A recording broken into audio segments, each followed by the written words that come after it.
Good morning बच्चों। आज हम लोग सागर किताब में जो चैप्टर है जैसी करनी वैसी भरनी, आज हम लोग इसको पढ़ेंगे।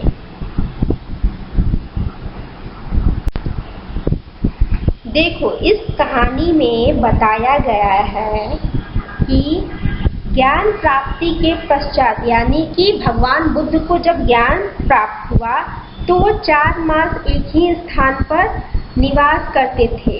वर्षा काल का जो 4 महीने जो वर्षा काल होता है, बारिश का मौसम होता है, वहाँ पे एक ही जगह वो निवास करते थे। कहाँ निवास करते थे?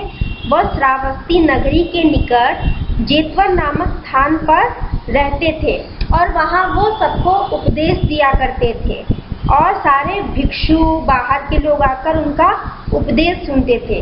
उनके उपदेश सुनने वालों में एक महापाल नामक एक बहुत धनी व्यक्ति था। उसके ऊपर भगवान बुद्ध के उपदेशों का इतना प्रभाव पड़ा कि वह क्या बन गया?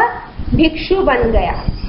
और उसने महापाल ने अपनी सारी संपत्ति अपने भाइयों को सौंप दी, क्योंकि वह भगवान बुद्ध के उपदेशों के कारण भिक्षु बन गया।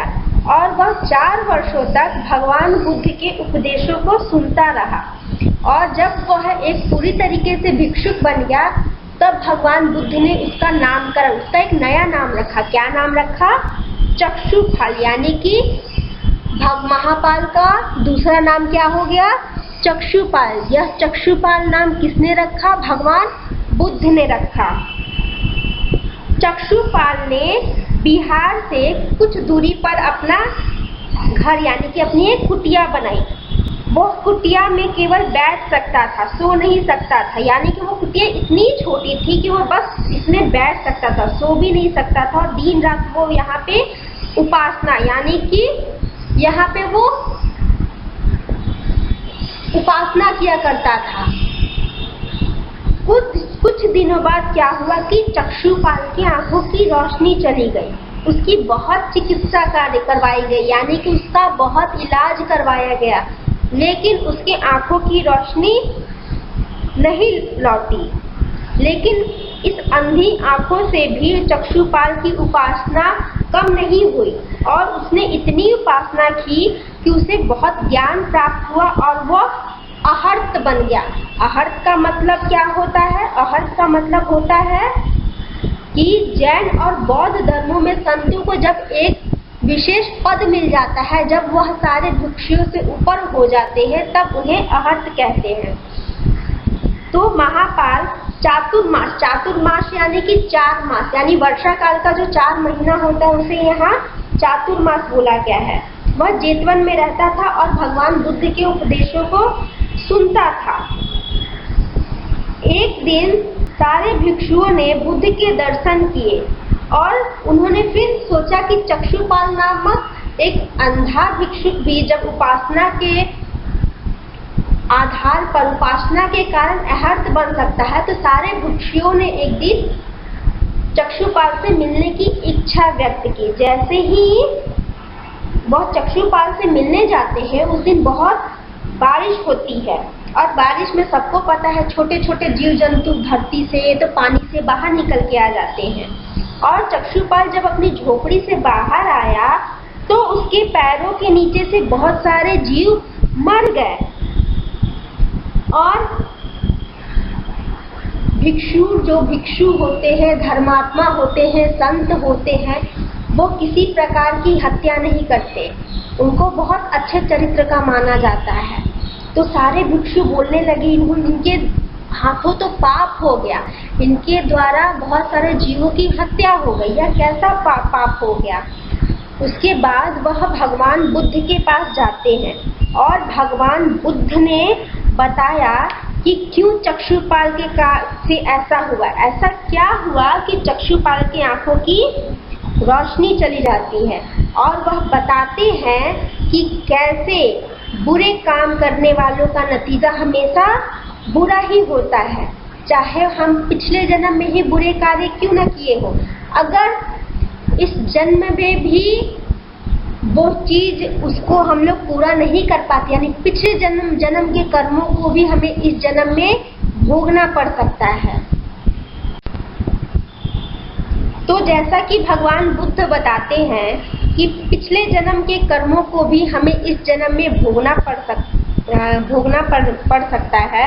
ऐसा कौन सा पाप किया था चक्षुपाल ने कि इस जन्म में तो उसने इतनी साधना, इतनी उपासना की कि वह एक भिक्षु, संतों में एक विशेष पद पे, यानी कि वह एक संत बन गया। लेकिन वह ऐसा क्या कारण था जिसकी वजह से वो अंधा हो गया? तो भगवान बुद्ध बोलते थे कि वह बनारस में, वाराणसी मतलब बनारस में एक बहुत बड़े वैद्य, यानी कि पिछले समय में, पुराने जमाने में जो वैद्य होते थे वो डॉक्टर ही होते थे। अभी उनको डॉक्टर बोला जाता है, पहले वैद्य बोला जाता था।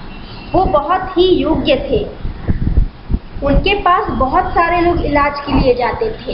एक बार एक अंधी स्त्री जो काफी बूढ़ी थी, वह वैद्य जी के पास जाती है और बोलती है कि मेरी आंखों की रोशनी चली गई है। तो वैद्य जी बोलते हैं कि मैं तुम्हारे आंखों को ठीक कर दूंगा, लेकिन उसके बदले तुम्हें कुछ देना चाहिए। तो वो बोलती है कि अगर आप मेरी आंखों को ठीक कर दोगे तो मैं और मेरा बेटा पूरा जीवन आपकी सेवा करेंगे। और वैद्य ने स्त्री के आंखों में दवा डाल दी और उस दवा के प्रभाव से स्त्री की आंखें ठीक हो गई। जब वैद्य जी ने उनसे पूछा कि क्या अब तो तुम्हारी आंखें ठीक हो गई है, तो स्त्री सोचती है कि अगर मैं बोल दूंगी कि हाँ मेरी आंखें ठीक हो गई है, तो पता नहीं मुझे और मेरे बेटे को वैद्य जी की कितने सालों तक, कब तक सेवा करनी पड़े। इसलिए वह उस सेवा से बचने के कारण वह बोल देती कि मेरी आंखें ठीक नहीं हुई है। जबकि वैद्य तो ये जानते थे कि इसकी आंखें तो ठीक हो गई है, और फिर वो उनकी आंखों में एक ऐसी दवा डाल देते हैं, क्योंकि उन्हें पता है कि वह बूढ़ी स्त्री झूठ बोल रही है। वो एक ऐसी दवा डाल देते हैं जिसके कारण फिर से उस स्त्री की आंखों की रोशनी चली जाती है। तो भगवान बुद्ध बोलते हैं कि चक्षुपाल जो है वो पुराने जन्म में वही वैद्य था, क्योंकि जैसा कि बोला जाता है कि लोगों के कर्म का फल उन्हें भोगना पड़ता है। भले ही उस स्त्री ने उनसे झूठ बोला, लेकिन एक वैद्य होने के नाते उन्हें उसके आंखों की रोशनी वापस नहीं लेनी चाहिए थी, उसे वापस अंधा नहीं बनाना चाहिए था। लेकिन वो ऐसा नहीं करते, बदले की भावना के कारण वापस वो फिर से उनके आंखों की रोशनी को ले लेते हैं, जिसकी वजह से उन्होंने यह बुरा काम किया और उस बुरे काम का नतीजा उन्हें अभी भोगना पड़ रहा है चक्षुपाल के रूप में, जो कि एक अंधा व्यक्ति है। तो इस कहानी का उद्देश्य यही है, इस कहानी का जो संदेश दिया गया है इस कहानी में, वो यही है कि हमें हमेशा अच्छे कार्य करते रहने चाहिए। कि कब हमें किस बुरे कार्य का फल भोगना पड़ जाए वो कोई ठीक नहीं है। अगर हमारे विचार अच्छे होंगे तो हमारे साथ हमेशा ही अच्छा होगा। अगर हमारे अंदर जरा से भी बुरे कर्मों का समावेश होता है, या फिर हमारे जो बुरे कर्म है या हमारे विचार खराब होते हैं, तो इसका फल हमें खुद ही भोगना पड़ सकता है। वो एक कहावत है ना कि जो दूसरे के लिए कब्र खोदता है वो खुद ही उसमें गिर जाता है। तो यहाँ भी अगर हम किसी का बुरा चाहेंगे तो खुद हमारे साथ ही बुरा हो जाएगा।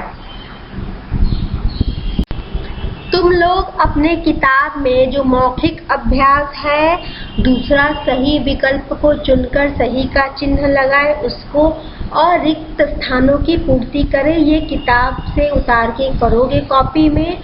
और चौथा जो क्वेश्चन है, महापाल पर बुद्ध के उपदेशों का क्या प्रभाव पड़ा, और पांचवा चक्षुपाल अर्हत कैसे बना।